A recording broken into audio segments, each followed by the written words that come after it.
ಪಾಪು ಮಾ ನನಗೆಲ್ಲ ವಿಷಯ ಗೊತ್ತಾಯ್ತು, ನೀವೇನು ಯೋಚನೆ ಮಾಡಬೇಡಿ. ಇನ್ನು ಪೊಲೀಸ್ ಸ್ಟೇಷನ್ಗೆ ಹೋಗಿಲ್ಲ, ಆಗಲೇ ಬೇಲ್ ಕಾಪಿನ? ಇಷ್ಟೆಲ್ಲ ಜಾಣತನ ಇರೋರು ಇಂತಹ ತಪ್ಪನ್ನು ಯಾಕೆ ಮಾಡಿದ್ರಿ? ನಾವು ತಪ್ಪು ಮಾಡಿದ್ದೀವಿ ಅಂತ ನೀವು ಹೇಗೆ ಹೇಳ್ತೀರಾ ಸರ್? ನೀವು ಆರೋಪ ಮಾಡ್ತಾ ಇದ್ದೀರಾ, ಆರೋಪ ಇನ್ನೂ ಸಾಬೀತಾಗಿಲ್ಲ.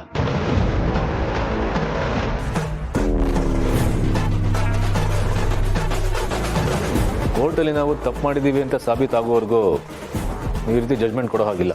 ಆಲ್ ರೈಟ್ ಗೋವಿಂದಪ್ಪ, ಬಿಡಿ ಅವನ್ನ. ನೋಡಿ, ನಾವು ಕರೆದಾಗೆಲ್ಲ ಸ್ಟೇಷನ್ ಬರಬೇಕಾಗತ್ತೆ. ಇನ್ವೆಸ್ಟಿಗೇಷನ್ ಇದ್ದಾಗ ನಾವು ನಿಮ್ಮನ್ನ ಕಾಂಟ್ಯಾಕ್ಟ್ ಮಾಡ್ತೀವಿ, ಹಾಗೆ ಊರು ಬಿಟ್ಟು ಎಲ್ಲೂ ಹೋಗೋ ಹಾಗಿಲ್ಲ.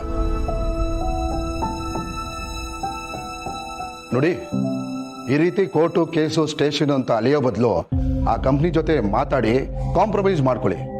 ಆ ಕೇಸ್ ನಾವು ವಾಪಸ್ ತಗೋಬೋದು. ನಾನು ನಿಮ್ಮ ಒಳ್ಳೇದಕ್ಕೆ ಹೇಳ್ತಾ ಇದ್ದೀನಿ.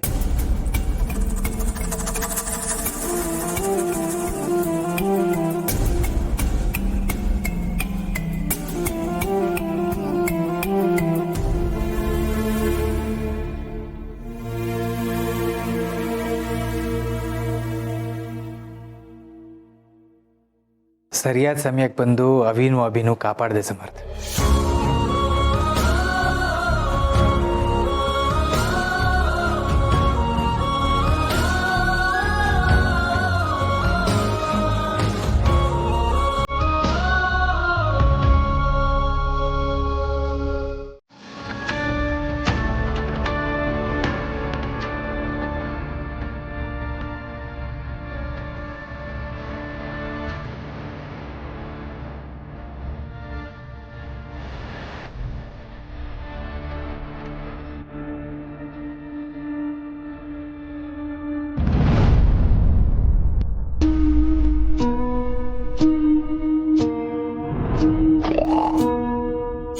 ಶಾಕ್ ಆಯ್ತಾ?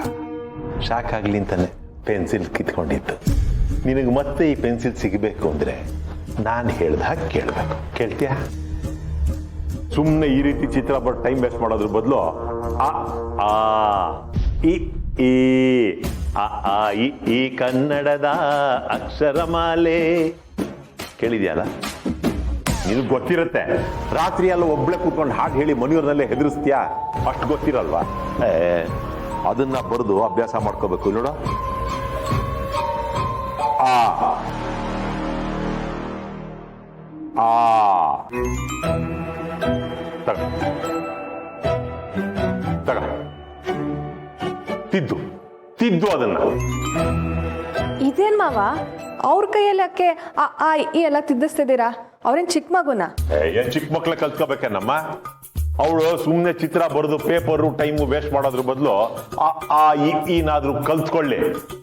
ಅಡ್ವಾಂಟೇಜ್ ಏನ್ ಹೇಳೋ? ಬಾಯಲ್ಲಿ ಹೇಳಕ್ ಆಗದೆ ಇರೋದನ್ನ ಬರ್ದಾದ್ರೂ ತೋರಿಸ್ಬೋದಲ್ಲಮ್ಮ ಅವಳು ಯಾರು ಅನ್ನೋದು. ಏನ್ ಮಾವ ನೀವು? ಅವ್ರು ಅಷ್ಟು ಚೆನ್ನಾಗಿ ಹಾಡು ಹೇಳ್ತಾರೆ, ಅಷ್ಟು ಚೆನ್ನಾಗಿ ಚಿತ್ರ ಬರೀತಾರೆ, ಅಂಥದ್ರಲ್ಲಿ ಅವರಿಗೆ ಆ ಈ ಬರಲ್ಲ ಅಂತ ಹೇಳ್ತೀರಾ? ಬರುತ್ತೆ ಅಂತೀಯ ಸೊಸೆ ಮುದ್ದ? ಖಂಡಿತ ಬರುತ್ತೆ. ಅದ್ ಹೆಂಗ್ ಸಾಧ್ಯ ಸೊಸೆ ಮುದ್ದ? ಈ ಅಮ್ಮಂಗ್ ಮರ್ತೋಗಿದ್ರಿ ಎಲ್ಲ ಮರ್ತೋಗ್ಬೇಕಿತ್ತು. ಹಾಡು ಹೇಳೋದ್ ಮರಿಬೇಕಿತ್ತು, ಈ ಬರೆಯೋದ್ ಮರಿಬೇಕಿತ್ತು, ಚಿತ್ರ ಬಿಡಿಸೋದ್ ಮರಿಬೇಕಿತ್ತು. ಒಂದೊಂದ್ ನೆನಪಿರುತ್ತೆ, ಒಂದೊಂದ್ ಮರ್ತೋಗ್ಬಿಡುತ್ತಾ? ಇದು ಯಾವ ಸೀಮೆ ಮರ್ವು? ಅದ್ ಹಾಗೆ ಮಾವ, ನೀವು 10ನೇ ಕ್ಲಾಸ್ ಪಾಸ್ ಮಾಡಿದ್ದೀರಾ ಅಲ್ವಾ? ಇದೇನ್ ಸೊಸೆ ಮುದ್ದು ಹೀಗ್ ಕೇಳ್ಬಿಟ್ಟೆ?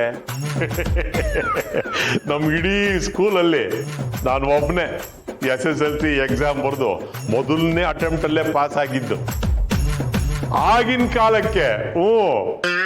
ಆದ್ರೆ PUC ಎಕ್ಸಾಮ್ ಕಟ್ಟದೆ, ಡುಮುಕ್ ಡುಮ್ಕಿ ಹೊಡೆದೆ. ಯಾಕೆ ಓದಿರ್ಲಿಲ್ವಾ? ಓದಿದ್ದೆ ಕಣಮ್ಮ, ಆದ್ರೆ ಓದಿದ್ದ ಯಾವ್ದು ನೆನಪೇ ಬರ್ಲಿಲ್ಲ. ಅಲ್ಲ ಮಾವ, ನಿಮಗೆ ಆ ಈ ಬರ್ತಿತ್ತು ತಾನೆ? ಆ ಈ ಬಂದ್ಮೇಲೆ ಉತ್ತರಗಳು ನೆನ್ಪಿರ್ಬೇಕಲ್ವಾ? ಎಂಥ ಮಾತು ಕೇಳ್ಬಿಟ್ಟೆ ಸೊಸೆ ಮುದ್ದು.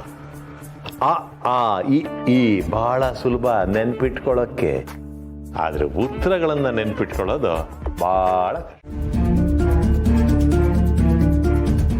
ಒಂದು ಕೆಲಸ ಮಾಡೋಣ, ನೀವು ನಮ್ಗಾಗಿರೋ ಲಾಸನ್ನ ತುಂಬಿಕೊಡಿ.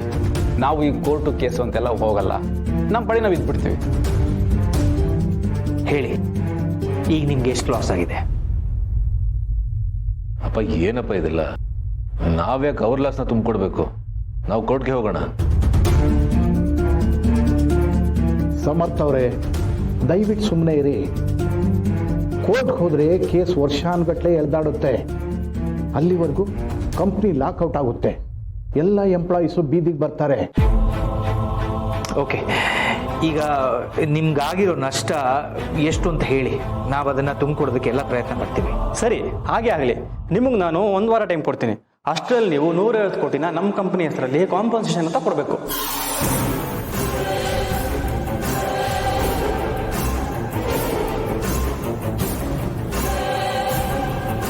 ಏನು 150 ಕೋಟಿನ? ಆ ದುಡ್ಡನ್ನ ನೀವು ಕೊಡದೇ ಇದ್ರೆ ಕಾನೂನು ಪ್ರಕಾರ ನಿಮಗೆ ಶಿಕ್ಷೆ ಆಗುತ್ತೆ. ಅಷ್ಟೇ ಅಲ್ಲ, ನಷ್ಟ ಪರಿಹಾರ ಅಂತ ಹೇಳಿ ಕಾನೂನೇ ನಿಮ್ಮ ಕಂಪನಿಗೆ ಮುಟ್ಟುಗೋಲು ಹಾಕಿ ನಿಮ್ಮ ಆಸ್ತಿಯಿಂದ ನಮಗೆ ಪರಿಹಾರ ಅಂತ ಕೊಡಿಸ್ತಾರೆ. ಏನ್ ಲಾಯರ್ ಸಾಹೇಬ್ರೆ, ಕರೀತಾನೆ? ಕರೆಕ್ಟಾಗಿ ಹೇಳಿದ್ರಿ ಸರ್. 1 ವಾರ 150 ಕೋಟಿ.